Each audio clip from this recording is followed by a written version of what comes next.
একটা আইন হলো, সেই আইনটা হলো ইনভেস্ট বাংলাদেশ আইন 2026। আপনারা সবাই জানেন যে একটা আইন পাশ করতে হলে সেটা উত্থাপিত হয় বিল আকারে, এরপরে মিনিস্টার প্রপোজ করে, সেটা একটা সিলেক্ট কমিটিতে যায় অথবা জনমত যাচাই হতে পারে, স্ট্যান্ডিং কমিটিতে যায়, আমরা সংশোধনী দেই, তারপরে হ্যাঁ না ভোট হয়। খুব ইন্টারেস্টিংলি ইনভেস্ট বাংলাদেশ আইন, যেখানে 4-5টা আইন একসাথে মার্জ করা হয়েছে, অনেকগুলো কমিশন বিলুপ্ত করা হয়েছে, এই আইনটা বিল আকারে আনলো, সাথে সাথে পাশ করবে। তো এই সিচুয়েশনে আমাদের leader of the opposition doctor Shafiqur Rahman, উনি উঠে দাঁড়িয়ে প্রতিবাদ জানালেন, আমরা যারা ছিলাম আমরা প্রতিবাদ জানালাম, কিন্তু কোনোটাই কিছু হলো না। বিলটা হা জয়যুক্ত হয়েছে, হা জয়যুক্ত হয়েছে। এই হলো লাস্ট দিন, যেদিন সেশন হলো, এই অভিজ্ঞতা। এরকম এই জাতীয় অভিজ্ঞতা আমাদের অনেক আছে। এই অভিজ্ঞতাটা এই জন্যে বললাম যে সামনে এই যে সংবিধান সংশোধন, এরকম একটা ঘটনা ঘটতে পারে। কিন্তু এই প্রেক্ষাপটে আমাদের আজকের যে আলোচনাটা, এটা খুবই গুরুত্বপূর্ণ যে আইনজীবীদের ভূমিকাটা কী হবে। আইনজীবীদের ভূমিকাটা ভেরি ইম্পর্ট্যান্ট। এই যে কিছুদিন আগেই আমাদের ব্রিলিয়ান্ট ব্যারিস্টার সিনিয়র লয়ার শিশির মনির একটা প্রেস কনফারেন্স করলেন, আজকে অত্যন্ত শ্রদ্ধাভাজন ব্যারিস্টার বেলায়েত, উনি বললেন আজকে যারা অনুষ্ঠান করেছেন, আজকে যে আপনারা এসেছেন, আমার মনে হয় এই অ্যাওয়ারনেসটা ক্রিয়েট করা খুবই জরুরি।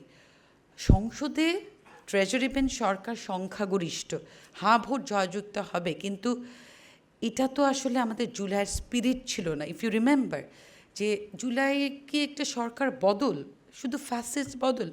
নো, একটা বৈষম্যহীন সমাজ, একটা ইনসাফ গঠন। তো এখন ওনাদের 31 দফার 1 নম্বরে আছে সংবিধান সংস্কার পরিষদ, কোথায় গেল? একদম যখন ওনারা শপথ নিতে গেলেন, জাতির সাথে প্রথম বেইমানিটা করলো ওনারাই। জাতীয় সংস্কার পরিষদের শপথ, সংবিধান সংস্কার পরিষদ শপথ ওনারা নিলেন না। এই জন্য আমি মনে করি আমাদের ঐক্যবদ্ধ থাকতে হবে এবং আইনজীবীদের, বিশেষ করে আইনজীবীদের ঐক্যবদ্ধ থাকতে হবে, কারণ আমাদের দায়িত্ব এই জিনিসগুলো তুলে ধরা। আমার মাঝে মাঝে মনে হয় যে ট্রেজারি বেঞ্চে বোধহয় যে এইরকম ব্রিলিয়ান্ট লয়ার নাই যারা এত সুন্দর করে বুঝায়। আমি ওনাদের এইসব আলোচনা প্রায়ই শুনছিলাম যে এগুলো বুঝারও বিষয় আছে অনেক কিছু। তো আমি আর আমার বক্তব্য দীর্ঘায়িত করব না, আমি শোনার অপেক্ষায় থাকলাম।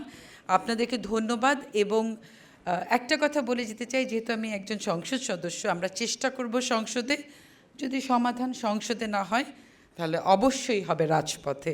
বিজয়ের পথে যাত্রা শুরু, জীবন অথবা মৃত্যু। আসসালামু আলাইকুম।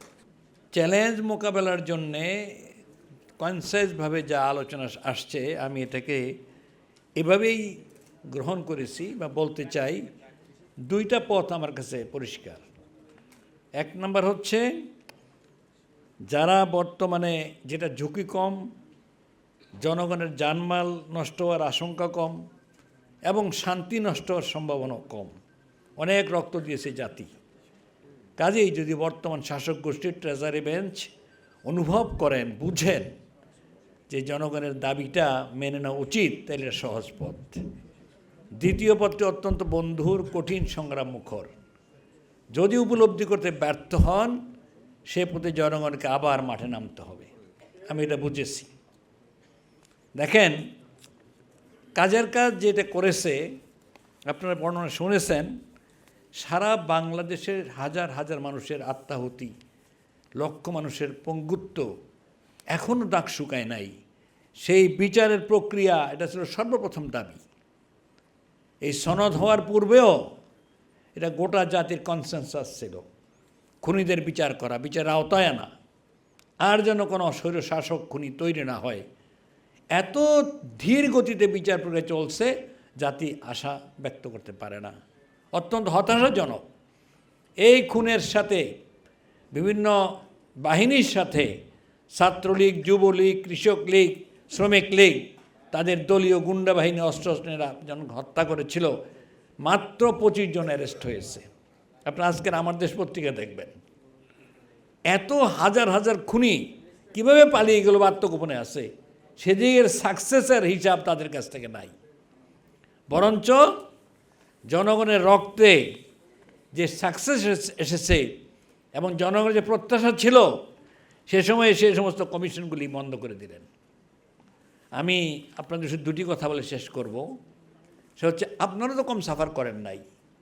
এখন যে বর্তমান attorney general barrister Ruhul Quddus Kajal কয়বার জেল খাটতে হয়েছে আপনারা জানেন এই হাসিনার আমলে।